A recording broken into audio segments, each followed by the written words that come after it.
옛 백제 영토를 모두 장악한 신라는 행정구역을 개편하고 호남 일대를 통치할 거점을 마련하기로 합니다. 백제가 신라를 공략하기 위한 거점으로 쓰였던 공간이 백제의 영토를 효율적으로 통치하기 위한 신도시로 계획되면서 남원이 탄생하였습니다.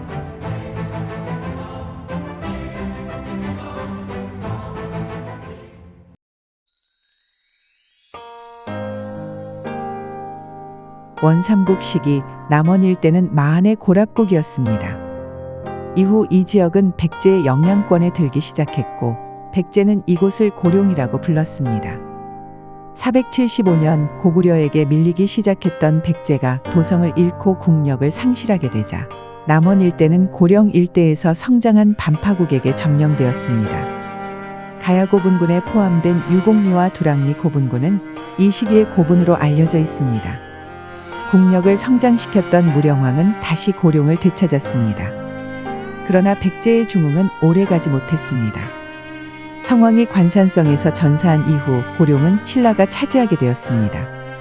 이후 백제의 무왕은 지속적으로 신라와 전쟁을 치렀고 이 과정에서 고룡을 다시 차지하게 되었습니다. 무왕의 뒤를 이은 의자왕은 고룡을 신라 공략의 교두보로 활용했습니다. 의자왕은 경상도로 진입하는 주요 관문을 활용하여 대하성까지 점령했습니다.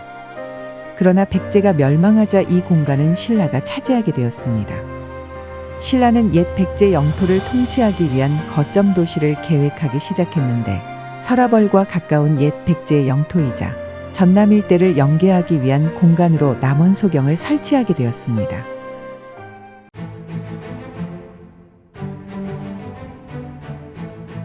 신라는 백제의 옛 영토를 통치하기 위해 많은 고민을 하게 됩니다. 백제 부흥운동이 강하게 일어난 지역이며 백제라는 정체성이 확고했기 때문입니다. 신라 조정은 서라벌에서 백제로 가는 연계 공간을 찾기 시작했습니다. 북쪽은 금강으로 연계하며 진출할 수 있었던 청주 일대에 서원경을 건설하였습니다. 그리고 백제 영토의 남쪽은 고령과 합천을 지나 무주로 향하는 길목을 선정하였습니다.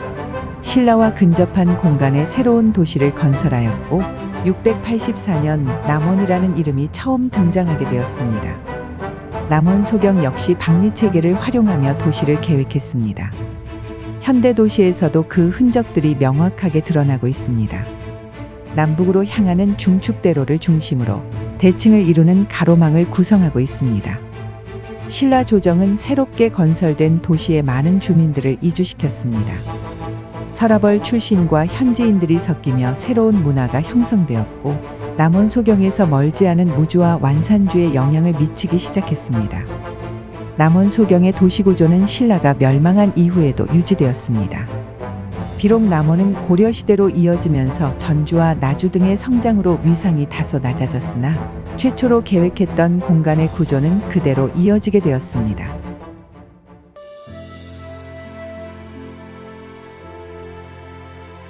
남원읍성은 남원소경이 설치된 이후인 691년 건설되었습니다. 이때 쌓은 성벽이 그대로 이어지게 되었고 조선 초기 성벽을 다시 건설했을 것으로 추정하고 있습니다. 조선시대에도 남원은 도읍으로서 큰 규모를 자랑했습니다. 정사각형 형태의 성곽이 도시를 보호하고 있었습니다. 행정의 중심지가 그대로 이어지면서 동원과 객사로 사용하게 되었습니다. 동남쪽 부근에는 각 분야를 담당하던 관청 영역이었고 북문과 남문, 동문과 서문을 가로지르는 가로가 만나는 교차로의 시장이 형성되었습니다. 광안루원은 1414년 황희가 세운 누각이 있는 유서 깊은 정원입니다. 춘향전의 배경 공간이 되었는데 도심 속 정원으로서 남원도 호부의 도시 규모를 짐작하게 하는 건축물입니다.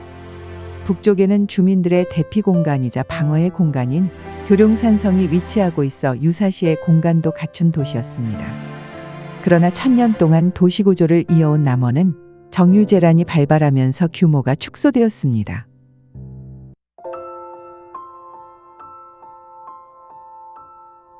선조는 전라도의 중요성을 파악하였고 1597년 남원읍성을 대대적으로 보완했습니다. 그러나 성곽을 건설하자마자 정유재란이 발생하며 남원은 전라도의 최전선에서 중대한 기로에 서게 되었습니다. 임진왜란 당시 일본군은 전라도를 장악하지 못하면서 보급이 끊기고 고전을 했던 기억이 있었습니다. 도요토미 히데요시는 1597년 재차 침공을 하면서 전라도를 우선 점령할 것을 명령했습니다. 남원은 경상도에서 전라도로 진입하는 관문이었습니다. 일본군은 이곳을 빠르게 점령하고 전라도를 장악할 목적을 가지고 있었기에 5만 6천 명의 병력이 총공세를 펼치기로 합니다. 조선의 장수들은 명나라 장수였던 양원에게 남원읍성의 주민들을 모두 교룡산성으로 피신시키고 항전하자고 건의했습니다. 그러나 양원은 이 의견을 무시했고 결국 방어에 불리했던 남원읍성은 남문과 동문이 뚫리기 시작하면서 함락되기에 이르렀습니다. 남원읍성에서 항전하던 조선군과 명나라군 그리고 남원의 주민들은 모두 죽음을 당하게 되었습니다. 남원읍성과 도시 또한 모두 불태워지면서 파괴되었습니다. 당시 난중일기에도 남원읍성에서의 비극이 암시되는 대목이 나오기도 했습니다. 남원읍성이 함락되면서 전라도 전역은 모두 일본군 수중에 떨어졌고 조선은 다시 위기를 맞이하게 되었습니다. 그러나 일본군은 울돌목에서 조선 수군에 패하고 보급선이 끊기게 되자 남원에서 물러나게 되었습니다.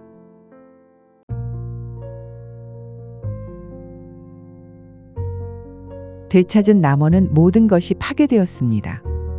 이후 남원읍성 전투 당시 전사했던 조선군과 일본군에게 학살된 주민들이 성 안에 묻히게 되었는데 이것이 만인의총입니다. 남원읍성은 복원되었으나 인구가 줄어들었기 때문에 과거처럼 성 내부의 시가지가 모두 들어선 모습은 아니었을 것으로 추측됩니다. 그리고 일제강점기에 이르게 되자 도시의 골격이 훼손되기 시작했습니다. 일제강점기 남원은 일본의 거점 도시가 아니었기 때문에 성장이 정체되었습니다. 당시 시가지는 요천변을 기준으로 용성초등학교 일대까지 분포하고 있었으며 당시 성곽은 1894년 동학농민혁명의 강경파였던 김계남의 무력점령으로 인해 남문은 파괴되고 성곽은 훼손되어 있었습니다. 일본은 남아있는 성벽을 완전히 철거한 뒤 대로를 조성했습니다. 1931년 전주와 남원을 연결하는 철도가 조성되자 남원역이 남원읍성을 관통하게 되었습니다. 이 영향으로 남아있던 북문과 서문이 철거되었습니다. 일본은 공간의 역사를 전혀 고려하지 않았기 때문이었습니다. 따라서 남원읍성 내부에 있던 만인의총은 남원역의 철도 아래 묻히고 말았습니다. 만인의총은 1964년 지금의 위치로 이장되었습니다. 그리고 시간이 한참이 흐른 2004년 남원역이 신정동 일대로 옮겨지게 되자 원래 만인의총이 있던 공간을 발굴했습니다.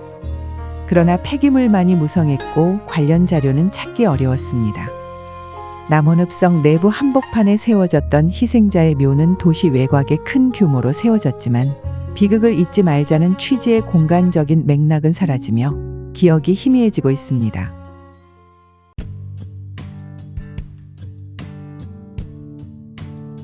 남원은 해방 이후부터 1966년까지 성장한 이후 쇠퇴하기 시작했습니다. 해방 이후 산업화가 도시를 성장시켰지만 국가교통의 결절지가 변화했고 남원은 지리산 자락의 소도시로 명맥을 유지했기 때문이었습니다. 최근에는 소멸위기로 인해 도시로서의 위상도 위협을 받고 있습니다. 남원은 옛 백제의 영토와 소통하기 위해 계획되었습니다. 정유재란 당시 남원이 무너지자 전라도 또한 명운을 함께하는 모습을 보이기도 했습니다. 1300여 년 전 형성된 골격이 그대로 현대도시가 된 남원은 역사가 공존하고 있는 공간이기도 합니다. 과거를 통해 현대의 남원을 다른 시각으로 바라볼 수 있는 관점도 제시하고 있습니다. 남원은 천혜의 자연과 주변 지역이 함께 연결되어 있기 때문입니다. 지역의 기억을 드러내고 주변 지역과 문화를 연계하는 것. 현대의 대도시가 가지고 있지 않는 요소를 보유하며 지방도시가 서로 공존할 수 있는 방법을 알려주지 않을까요?